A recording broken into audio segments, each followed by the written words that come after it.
So this is the Welcome to the Science Lab rules. As you can see, this is very creative. I haven't done really plain writing because I thought about the target audience and everything. So it's from 11 to 13-year-olds, and these are all Key Stage 3 students. So I thought this would have been creative by using, for example, the test tube instead of the letter L. So it makes it more interesting and more creative. And I've also added the colours and the colour codes that I'll be using whilst creating the title for the animation. Now we move on to the equipments, and these are really important as it also determines to the rules that I'll be adding in my animation. For example, the conical flask. As you can see, this is what happens if the chemicals go on the table and everything. Added the risks, so it's important to take health and safety precautions. And then we move on to the test tubes. Again, same thing. I'll be creating this all in fireworks. Some of them are primary and some of them are secondary sources. So some of them I got them from the internet and some of them I'll be creating them myself. For example, this Bunsen burner again. Again, risks and how I'll be creating this in fireworks and why this is important to add it in my animation, because most often Bunsen burners are always the ones used in the laboratory, so it's important to also add it in there.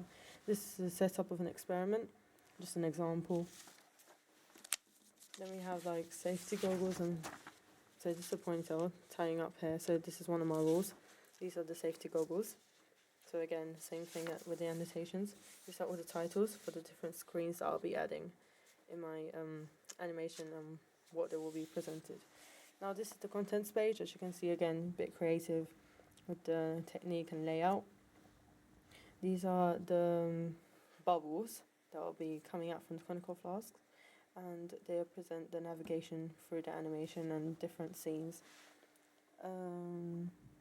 So this is the contents page. So again, these are the rules, videos and quizzes and home screen. Now this is the characters. I have different characters, 4 of them. 3 of them are students that will be dressed as Sian's clothes. And then I also have a teacher, male teacher, because it's to suit the gender as well and have different genders in my animation, which is very important. And then I have the navigations as well, which is back and next, as well as the navigations in the contents page. This is a sync, which is something extra that I'll be adding. These are the thumbnails, a summary of what I've done, as you can see. And these are just images that have explained the purposes and why it's important to have them. And again, this is another character. And as you can see, they are students because I want this to represent it to the school.